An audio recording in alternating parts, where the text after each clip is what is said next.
Well, hello everybody, and you're so welcome to day 4 of our Declutter challenge. Where did those days go? It's just unbelievable. The time has sped by so fast.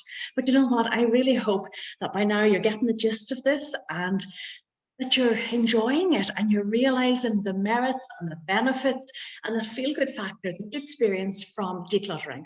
Now, today's going to be a tough day. Yesterday was easy. I shared my Sunday Times general tips and hints with you because you need a day off, you need a quiet day some days.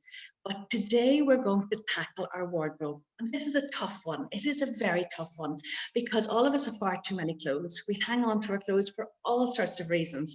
And we have to be ruthless. We have to be unemotional. We have to be decisive. But I want you to be excited about it too, because this is a milestone. If you can declutter your wardrobe, let me tell you, you can declutter your whole house, absolutely no problem at all. So before you start, get your bags. You're going to have three, what would I say? 3 piles, but they're not piles. You're going to have your discard bag, things that are going to be thrown away, that are not fit for purpose, that are torn, that are worn out, that you'll never use again, that nobody else will ever use or nobody has any use for. So that will go into, immediately they'll go into your discard bag. Your donate pile, those items that you're going to give to the charity shops or perhaps give to a friend or a relative, they will go into your donate bag, and then you will keep in your wardrobe. But before you even get to that stage, I want you to take everything out of your wardrobe, all your dressing room, absolutely everything. And this is so important. I know it's a pain in the neck. I know it's hard work, but you're not going to get a successful result unless you actually do this. So take everything out and put everything, absolutely everything on your bed. And then you start to segregate. And it's so easy. First of all, pick out the things that you've never worn, that maybe still have labels on them. I know that I was guilty of this. They're going to go. Things that you haven't worn in a year. Ask yourself quite honestly, have I worn these in a year? Will I wear them again the next year? And if not, the answer is no, let them go. And then there are the things that you hope you'll wear. You know, I used to say, oh, when I lose a bit of weight, I'll fit into these dresses and I'll wear them again. I had dresses that were in my wardrobe for the last 10 or 20 years. You know, when I was tiny, pre-children, I will never wear those dresses again. So I gave them away to a friend whose daughter will wear them. And she was delighted, and I was delighted as well. You've also got the uncomfortable clothes, the clothes that just don't really fit. They might look okay, but you're not comfortable in them. I want you to keep it in your wardrobe, what makes you feel amazing. See this color here? I feel fantastic when I wear this color, so I will never get rid of this dress. I actually have 3 or 4 of these dresses in different colors because I love it, and love is what you want. 3 questions as well. Do I love it? Do I wear it? Do I need it?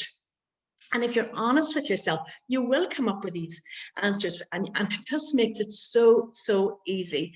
Another thing that you can do too is divide your clothes into seasonal clothes, your summer clothes and your winter clothes. I often do this, and I will put, say, my winter clothes away, and I'll put them into those bags that you get in Argos or Homebase or wherever, that you use a vacuum cleaner to seal them, and then they can go up high into your dressing room or up and high into your wardrobe, which means that your own wardrobe then is really free and open and easy for just your seasonal clothes. So now we can look forward to spring and summer and all those lovely fresh summer clothes and bright colors that will actually raise our mood and boost our mood, knowing that what's now in your wardrobe is only what you want in your wardrobe, only that what you love, that you wear, that you feel really good in, and that feels very comfortable to you.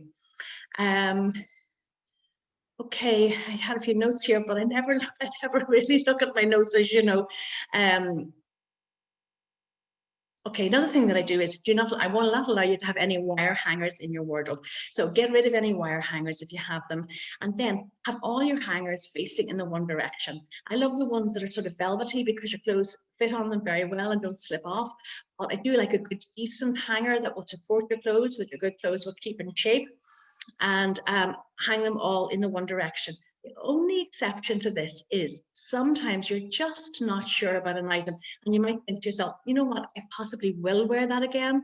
So what I do with that is I will put that on a hanger but I'll turn the hanger and I'll actually put a little label on it with a date. So today's date is what, the 17th to the 18th, 19th of January, I'm not sure. So put the date on it. And then in a short while, I look at it, maybe 6 months time, I look at it and it's still facing the wrong direction. So I know that, that is not a keeper and that can go. We're also a bit sentimental about our clothes. You look at clothes and you remember the occasions you wore them. You know, a wedding, a party, a celebration, a holiday. So if you know in your heart and soul that you're not going to wear that outfit again, let it go. And remember the memory, you know, keep the memory, not the clothes. You don't need the clothes. I have purged myself of some really expensive dresses and coats because I know I won't wear them again. And looking through them, I did feel a bit sentimental, and sometimes you can get a bit sidetracked as well, because you start remembering happy times and holidays and lovely things. So maybe if that happens, what you should do is go have a cup of tea, have a cup of coffee, and come back and set your timer for 30 minutes so that you've had your rest. Now you've got a focus and a clarity, and you'll work through things. But you don't need to keep something just because it evokes a happy memory. One or two things if you want, if you really, really want, but in general, let them go. And as well with the expensive clothes, work clothes that you know you've spent a lot of money on and you know that you probably won't use again, just take a deep breath and let it go and send them to the charity shops. And let me tell you, somebody will be so, so grateful of your suits and your power dresses and shoes and boots and all of that. Undoubtedly, if they are very expensive designer clothes, there are plenty of designer shops that will accept designer handbags and clothes, and you will actually make quite a bit of money on these items because they are valuable. So if you want to do that, by all means do that. But in general, I would just pick your favorite charity shop and let those items go to somebody else who's going to really, really appreciate them. And you feel good. It's like when you gift. I think there's nothing more enjoyable than giving.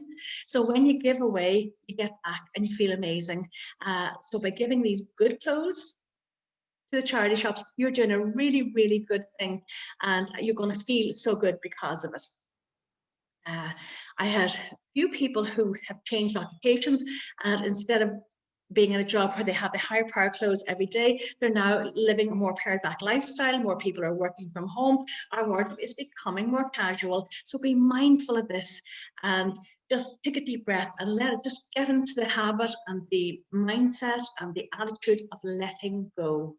I know it is a tough one, but if you persevere with it and do the Marie Kondo, pick it up, say to yourself, does this bring me joy? Will I wear it? Do I love it? Do I feel amazing in it? Do not keep anything that you do not feel good in just because it's a nice piece of clothing. So that's today. It is tough. It is hard. This is probably one of the hardest things that you will do to purge your wardrobe. You won't do it in a day or a week, but that doesn't matter. It's an ongoing process. And remember, when our challenge, when the 7-day challenge is over, I have a fabulous, comprehensive declutter course ready for anybody who wants to take this to the next level and really, really go to town on a ruthless and positive declutter of your home. So I shall be back tomorrow. Take a deep breath, take your timer, take the black bags, and take a positive attitude, and come back and tell me how you got on, because I'm dying to hear how you got on. I know it's going to be amazing. I just know it. Okay, see you guys again tomorrow.